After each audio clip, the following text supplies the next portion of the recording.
इसलिए जब नज़रों के सामने नहीं होती तो थोड़ी चिंता हो जाती है। तेजस्वी जी बोली, रिलैक्स आंटी, मैं आसमा का पूरा ध्यान रखूंगी और उसका घर छोड़ दूंगा।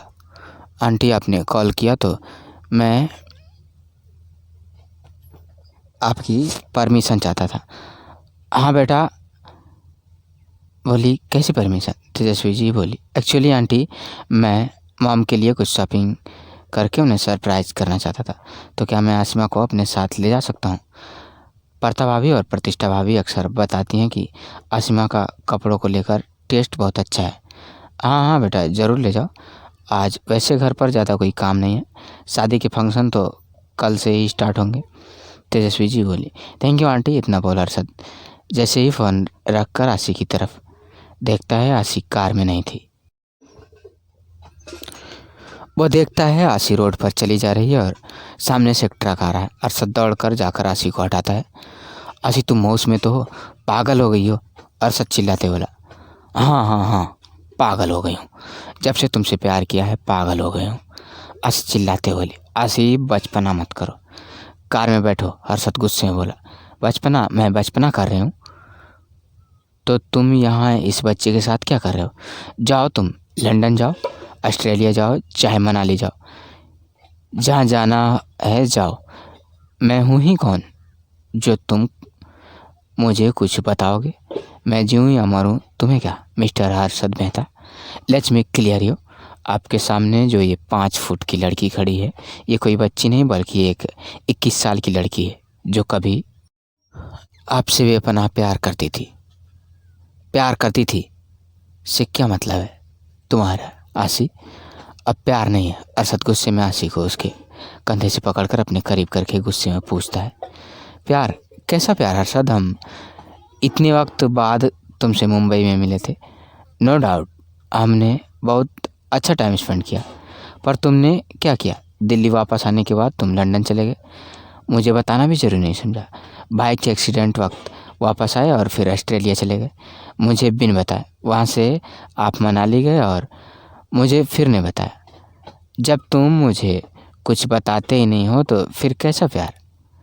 नहीं है कोई प्यार, सुना हम तुमने? अरशद, कोई प्यार नहीं है, आसिमा रोते रोते बोले जा रही थी। क्या कहा तुमने? कोई प्यार नहीं है। अरशद आशी का हाथ पकड़कर अपने करीब खींचकर उसकी आंखों में आंखें डालकर पूछा। नहीं है, आशी ने रोते हुए बोला, जिस पर अरशद को गुस्सा आ जाता है और उसे फोर्सफुली किस करने लगता है। अब क्या करूँ? फ्लैशबैक। अब का नीचे जा चुकी थी। अब रूम में केवल वंश और वत्सल्य ही बचे थे। वत्सल्य सीने से सारे पिलो सारे टेडी बियर उठा कर वंश पर फेंकने लगा। मिस्टर हैंडसम एम्पायर, आपकी हिम्मत कैसे हुई मुझे चीट करने की? वत्सल्य गुस्से में बोला, मेरी मम्मा बहुत इनोसेंट है, आपने उन्हें उल्लू बनाया, आपने मुझे उल्लू बनाया, बहुत बुरे हो आप। उसने देखा सारे पिलोस और टेडी बियर ख़त्म हो गए तो वत्सल्य ने कॉर्नर टेबल पर रखा फ्लावर वास उठाकर गुस्से में वंश की तरफ फेंकने के लिए उठाता है। उस पर फेंकता नहीं है, सिर्फ डराता है। वत्सल्य गुस्से में बोला, वंश जाकर सोफे पर बैठ गया था। कहीं ना कहीं उसे पता था कि वत्सल्य को जब सच पता चलेगा तो वो नाराज़ होगा, पर उसे वो कभी चोट नहीं पहुंचाएगा। गलत सोच रहा था मैं कि वत्सल्य मुझ पर गया है तो ये अपनी मम्मा का भी बेटा। पूरा का पूरा ओवर एक्टिंग की दुकान। 60% अगर ये दीवान स्वादवा है तो 40% अपनी मम्मा के जैसा है, और इसके ट्रेंडमेंट्स भी हिला देता है।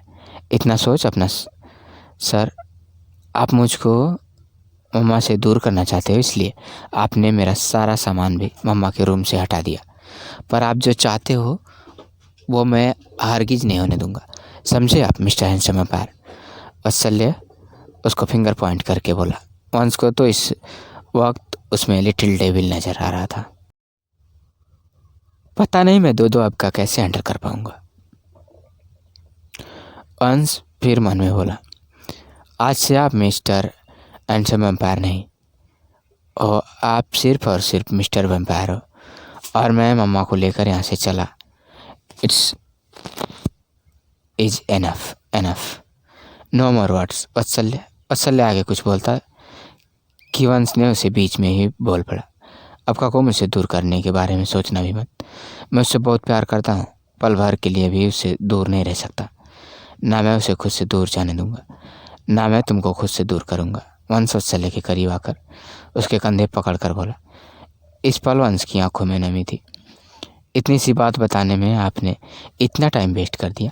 आपको पता है कि मैं कब से वेट कर रहा हूँ कि आप मुझे आकर बताओ कि आप मम्मा से दूर नहीं रहना चाहते मिस्टर हैंडसम एम्पायर। वत्सल्य वंश का चेहरा पकड़कर बोला। तुम जानते थे सब, मगर कब से? वंश ने पूछा। आपको क्या लगता है मिस्टर हैंडसम एम्पायर?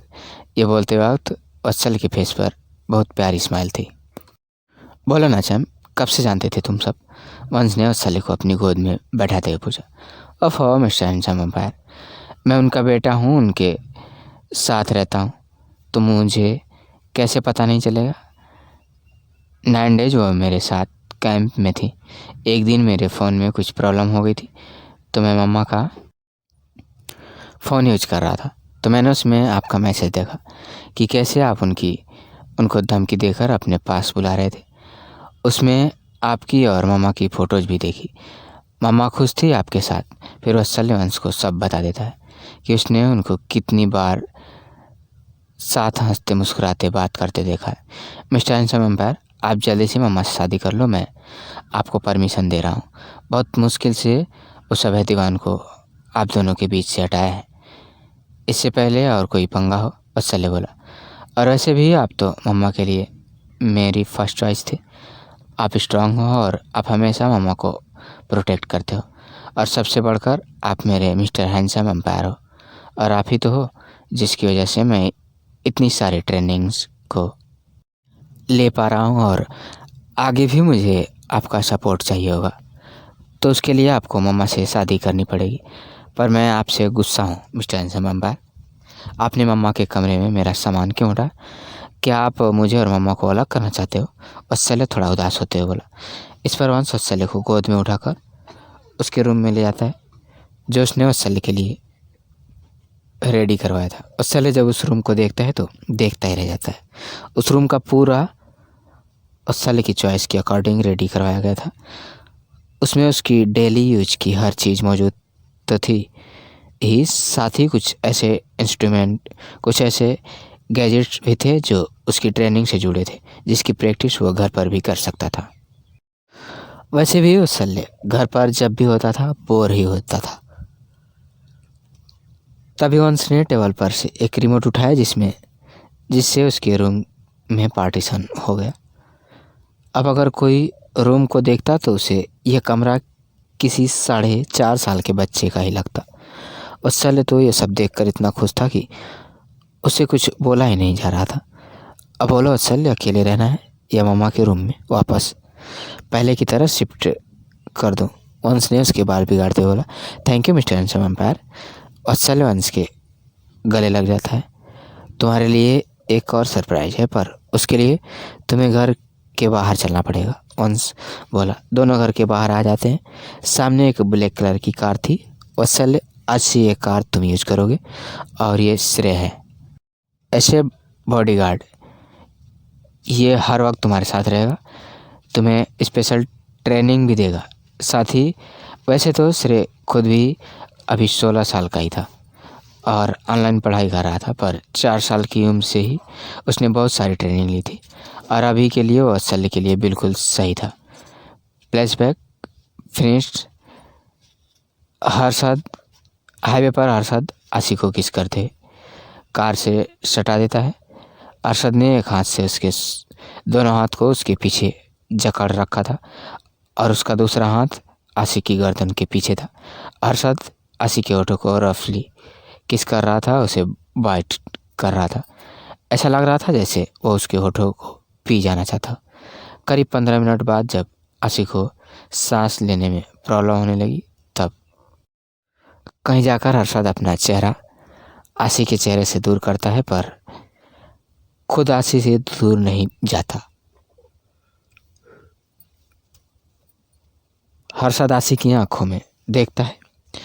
आशी तेज तेज सांसें ले रही थी, जिससे उसका चेस्ट ऊपर नीचे हो रहा था। आज अरशद को आसी पहले से थोड़ी अलग लग रही थी। उसे उसमें बचपना नहीं, एक मैच्योर लड़की नजर आ रही थी।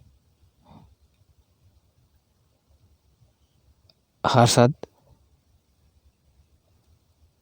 उसकी गहरी आंखों में खो सा गया था। अब तक आसी भी कुछ संभाल जाती है। आसी अरशद को जोर से धक्का देती है। हाउ डेयर यू अरशद, तुम्हारी हिम्मत कैसे हुई मेरे करीब आने की? किस रिश्ते से मेरे करीब आए? कोई रिश्ता नहीं है हमारा, कोई हक नहीं है मुझ पर तुम्हारा। आसिमा चिल्लाते बोली। आसी के जोर से धक्का देने की वजह से अरशद जमीन में गिर गया था। वो तो अच्छा था कि हाईवे पर इस वक्त कोई गाड़ी नहीं थी, वरना आप तो जानते हैं कि हाईवे पर जरा सी भी लापरवाही कितनी भारी पड़ जाती है।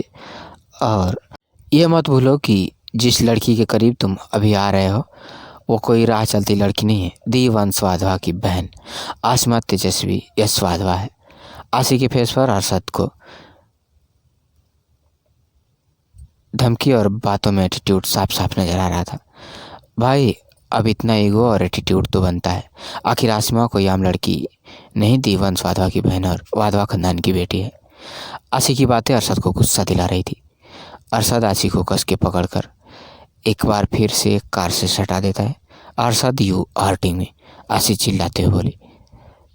तुमने मुझे समझ क्या रखा है आसी? अगर तुम थी आसिमा तेजस्वी यश वाधवा हो तो मैं भी कोई राह चलता लड़का नहीं जो यूं ही किसी भी लड़की के बीच सड़क किस करेगा। I am Harshad Ahuja, god damn it, CEO of Ahuja industries.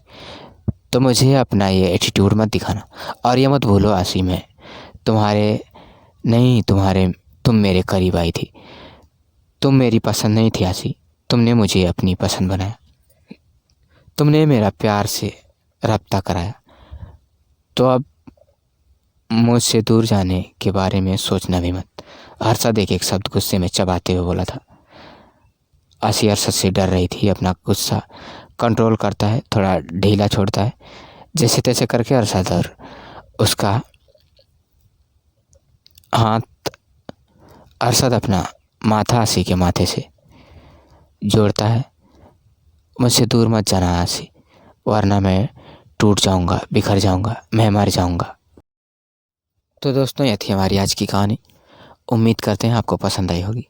आपका क्या कहना है इस कहानी के बारे में? कमेंट करके हमें ज़रूर बताएं। वीडियो को लाइक करके चैनल को सब्सक्राइब कर दीजिए ताकि आने वाली वीडियो आपको तुरंत मिले। मुझे दीजिए अगली वीडियो तक इजाज़त। तब तक के लिए धन्यवाद।